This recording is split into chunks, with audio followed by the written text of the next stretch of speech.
Hi, I'm Jay, and this is a Skuttle A01-0814-148 solenoid valve assembly. This valve works for nearly any Skuttle humidifier that uses a solenoid valve. It is a 24-volt electrically operated valve that turns the water on and off to your humidifier.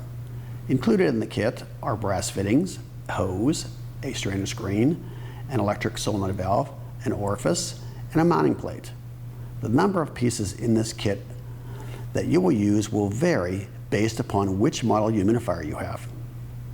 The strainer screen filters the water before it passes through the valve, catching things like sand and dirt, which could otherwise cause a blockage.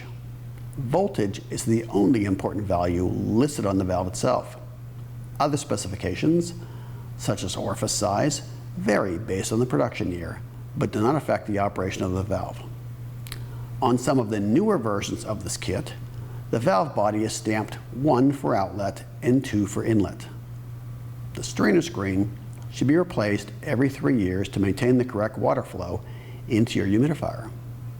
The valve itself needs to be replaced about every 10 years or more often if it fails and is stuck open or closed.